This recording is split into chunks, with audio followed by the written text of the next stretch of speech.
pasien dengan HAP atau hemoragik antipartum ya. Ini pasien kehamilan dengan 26 minggu, datang dengan perdarahan yang terus menerus ya. Saat datang pasien dengan penurunan kesadaran diantar oleh keluarga ya. Nah, pasien ini langsung masuk ke UGD. Di UGD kita triase, dia masuk ke dalam triase gawat darurat atau disebut dengan kasus emergensi yang harus segera kita tangani.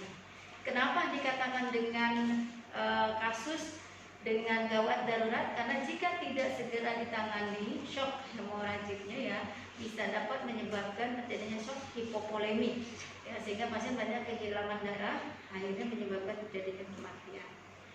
Nah, pada kasus ini nanti kita akan menangani bagaimana penanganan shock hipovolemiknya ya.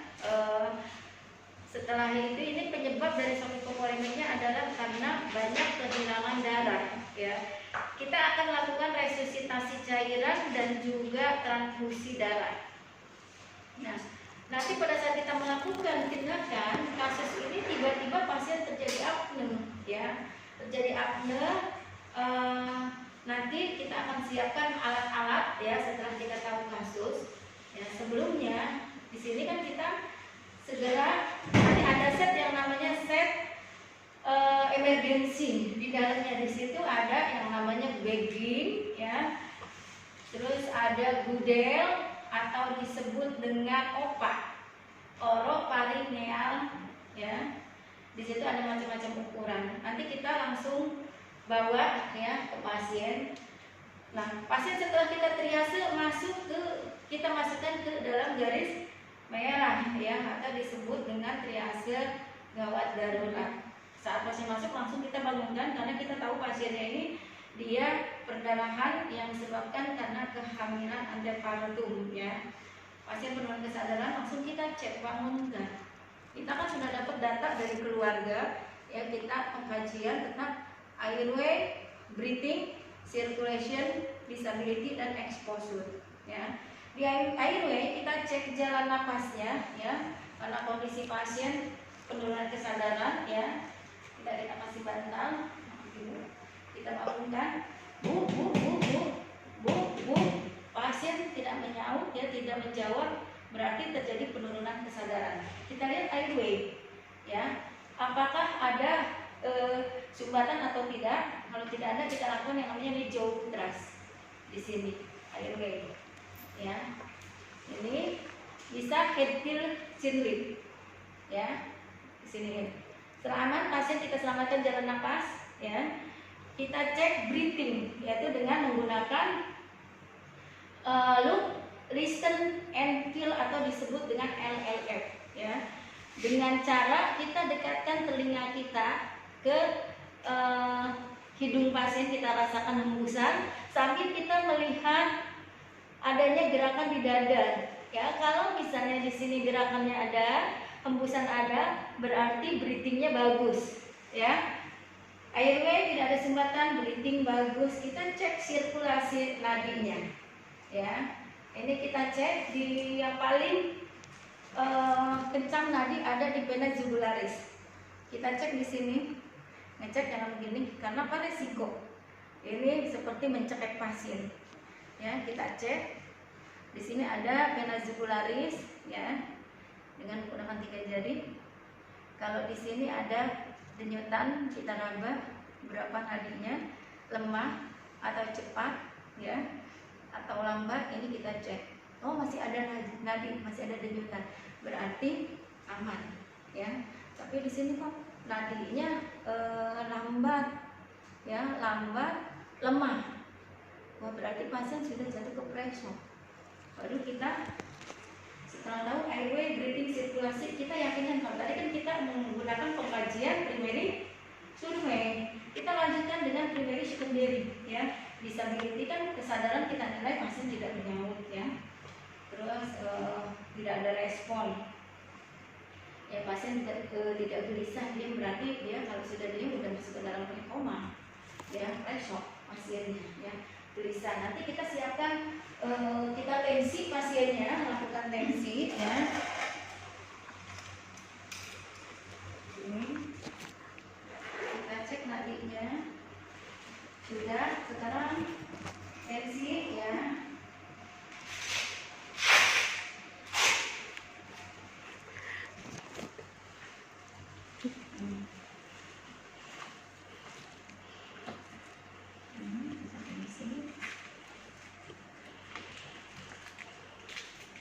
Maaf ya Ibu, kita tensi dulu untuk meyakinkan kondisi Ibu ya. Jadi nadinya lemah cepat ya. Ini kita pastikan. Cari di sini arteri brachialis ya. Tempelkan. Kita pegang di arteri radialis ya. Sini kita pompa 20 setiap 20 mm 20 mm Hg. Nah, setelah di sini sudah tidak ada denyutan di arteri radialis, kita fokus ke sini, tambahkan 20 mm Hg, kita lepas pelan-pelan. Tensinya sudah 80 per palpasi. 80 per sistol, 80 dan diastol per palpasi sudah tidak dapat didengar. Tandanya pasien sudah jatuh ke presok. Ya, sirkulasi kita tambahkan. Oh, sianosis akral juga dingin. Berarti pasien dia sudah terjadi presok. Ya. Nah, sekarang kita siapkan alat exposure pasien tidak ada jejas ya, hanya kita lihat ada perdarahan di sini, banyak mengeluarkan darah. Nah, tindakan yang pertama ya, karena tadi ada tanda-tanda pressure ya ke arah shock dengan tensi 80 per palpasi, maka kita perlu lakukan resusitasi cairan. Kita pasang lumpur ya, karena pasien perdarahan. Sekalian kita pasang resusitasi itu dengan menggunakan aboket yang paling besar, yaitu sekitar 16 sampai 18 itu kita gunakan ya. Ini kita resusitasi cairan. Resusitasi cairan, kalau misalnya pasien dia bagusnya itu kan cairan yang paling bagus adalah cairan apa? Cairan yang bagus itu KN. Kalau tidak ada ya bisa kita gunakan RL, bisa juga kita gunakan NaCl. Ini harus dihangatkan dulu. Kita cari yang cairannya dia tidak yang cairannya itu dia yang sama dengan cairan tubuh.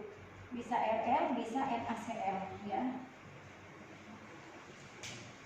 Ini kita resusitasi cairan.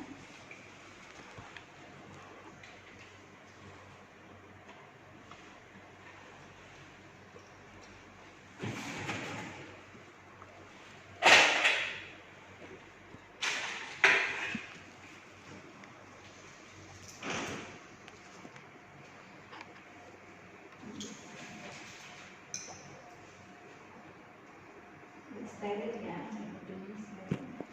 Harus ada tutupnya.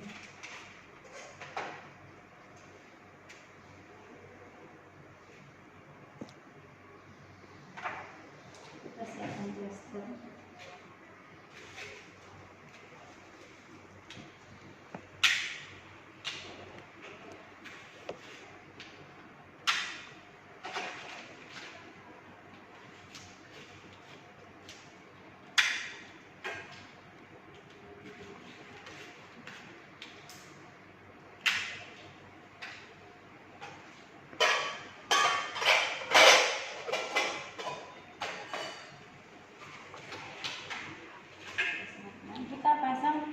Tangan yang tidak dipasang tensimeter ya, kita infusnya.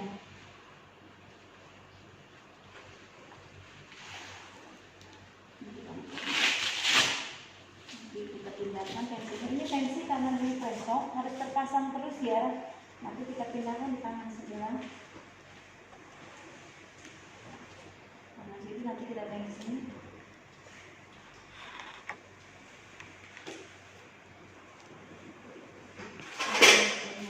Berikutnya kita cari cairan yang paling besar ya.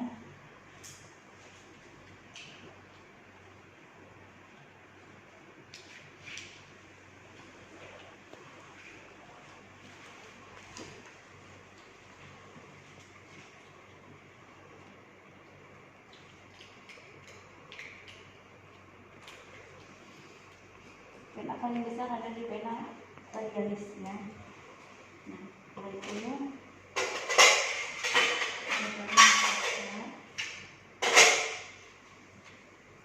ini nomor. Nanti kita lihat nomornya di sini ya. Ini ada yang besar ya. Nanti ada warna biru yang besar ya, warna biru, warna kuning, kuning kecil. Saya pakai avokat yang paling besar ya. Ini kita desinfektan ya.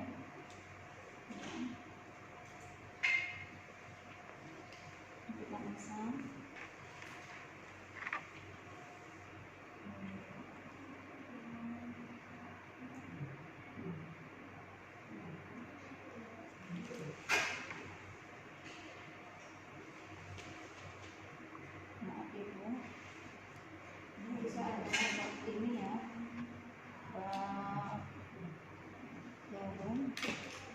Langsung ini kita teteskan.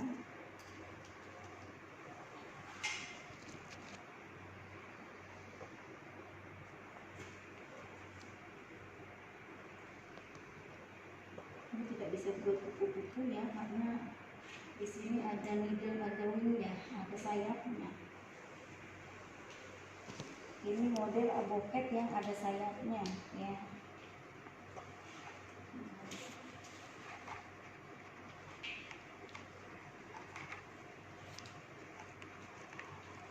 Ini karena ada sayapnya, jadi agak sulit mengambil juga ya. Ini sudah selesai.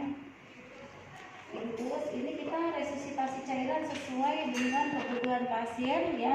Berapa banyak kehilangan darah yang keluar ya, ini akan kita gantikan berapa cc yang masuk. Nah, saat kita menangani kegawat daruratan ya. Saat kita melakukan resusitasi cairan, ini kan programnya misalnya dia 1 jam pertama harus masuk 300 cc. Pada saat resusitasi cairan, kita harus observasi tekanan darah pasien. Ya, tekanan darah pasien harus kita tetap observasi. Nah, saat kita pasang kateter untuk apa? Untuk mengetahui ya, apakah pasien sudah terpenuhi cairannya atau belum. Pada saat kita melakukan resusitasi cairan, kita lihat urinnya keluar atau tidak. Pada saat kita pasang kateter, urin yang pertama kali keluar itu tidak kita hitung sebagai urin output saat kita melakukan resusitasi cairan. Ya, jadi kita observasi misalnya keluar 50 cc saat kita pasang kateter. Itu tidak dihitung urin output saat kita resusitasi. Ya. Nah, selama resusitasi cairan terus berlangsung, kita tensi lagi pasien. Oh, tensinya misalnya masih 80 per pp. Oh, urinnya belum keluar. Berarti belum terpenuhi kebutuhan cairan pasien. Ya kan? Ya. Kita monitor terus ya. Oh, ternyata sudah mulai keluar urin. Berarti sudah mulai fungsi ginjalnya bagus. Ya, fungsi ginjalnya bagus, urin sudah mulai keluar sedikit, tensi sudah mulai naik, nadi sudah mulai normal, ya, nadinya tidak cepat lagi, ya, tidak lemah lagi, ya, berarti sudah mulai terpenuhi. Kalau sudah ada peningkatan tekanan darah, keluar urin, tensi meningkat, nadi juga bagus, berarti sudah mulai shocknya itu teratasi. Ya, sambil kita cek lagi pasien, bu, kesadaran sudah mulai meningkat. Kalau tadi dia terjadi prekoma, pasien sudah mulai ada respon, bu, itu udah mulai ada respon, berarti pasien sudah mulai bagus, ya. Nah, sudah mulai terpenuhi, tensi sudah mulai normal, misalnya 100/60, sudah mulai bagus, urin banyak keluar, kita observasi urinnya banyak keluar. Lalu kita lanjutkan dengan pemberian transfusi darah, ya. Berarti ini kita ganti, ya. Transfusi darah itu bedanya ini. Ini bedanya ya, nanti ada penyaringnya, ya. Ini bedanya. Ini kita ganti karena kita mau transfusi.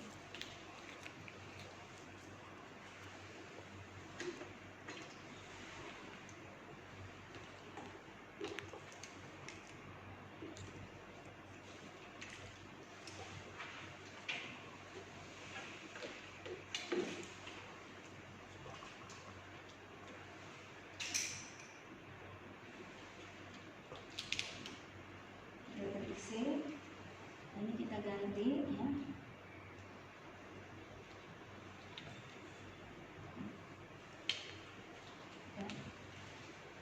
Cairannya kita ganti cairan NaCl dulu, karena harus kita lakukan oplos cairan yang sesuai dengan kebutuhan cairan, sesuai dengan cairan tubuh, ya.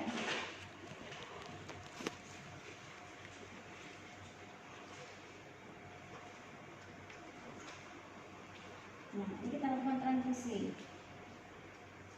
Kita masukkan dulu NaCl. Setelah kita masukkan NaCl, setelah pasien setelah dilakukan resusitasi cairan, ya, ini kita lakukan transfusi. Sebelumnya kan pasien pada saat tadi dilakukan pemasangan infus, sekarang kita cek darah kan, darah pasien Hb-nya, gitu kan, ya, hematokrit, semua trombosit, leukosit yang semua dicek, sudah diketahui golongan darahnya, ya.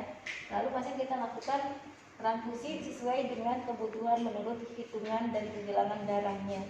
Hb pasien berapa, ya? Nanti Hb pasien berapa, kita Hb yang diinginkan berapa, termasuk berat badan pasien berapa. Bisa kita tanyakan via anamnese berat badan pasien, ya. Terakhir berat badannya berapa. Nah, ini kita lakukan cross match dulu pada saat kita akan melakukan transfusi, ya. Kita cross match nama pasien, ya, ini ada label di sini, ya. Labelnya kita lihat nama pasien, golongan darahnya, resusnya positif atau negatif, ya. Nomor serinya, jumlah darah di kantong darahnya ada berapa cc, ya, jenis darahnya apa, kadaluarsanya kapan, ya. Ini harus kita cross check, ya. Nah, setelah kita cross match, ya, antara status pasien dengan darah sudah sama, ini boleh kita berikan. Kita lakukan transfusi, ya. Ini sudah diberikan NaCl.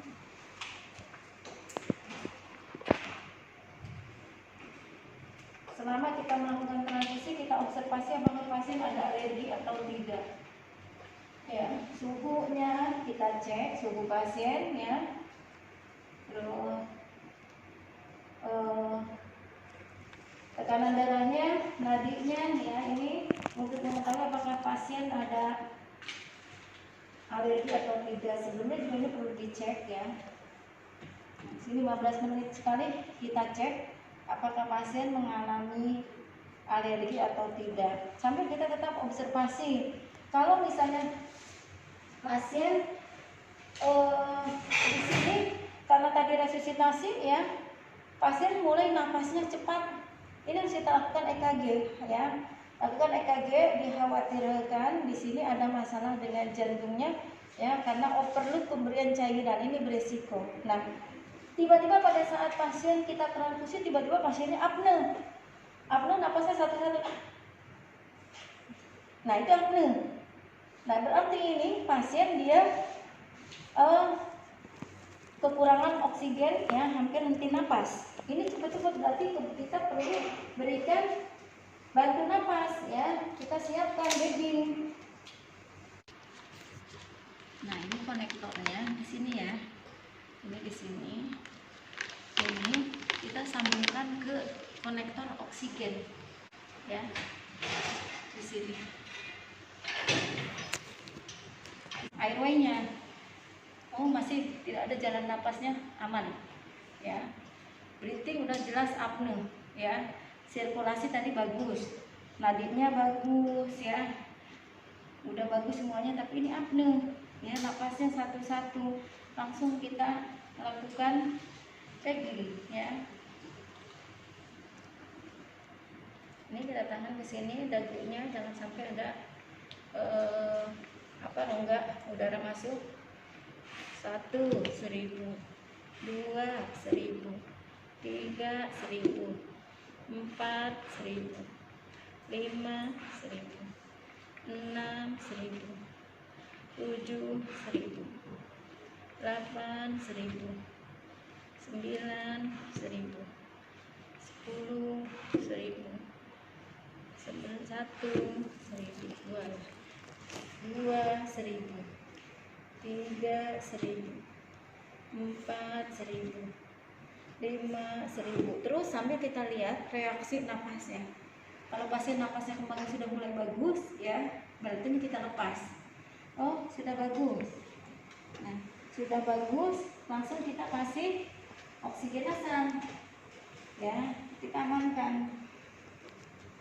Ganti lagi konektornya dengan yang oksigenase. Ini ya, kasih yang dinasal ya, kita sambungkan.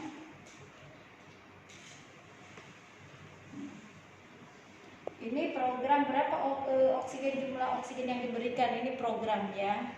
Jadi bukan program kita hanya mengikuti instruksinya. Oh, kasih misalnya 4 liter. Nah, kita berikan sesuai dengan program.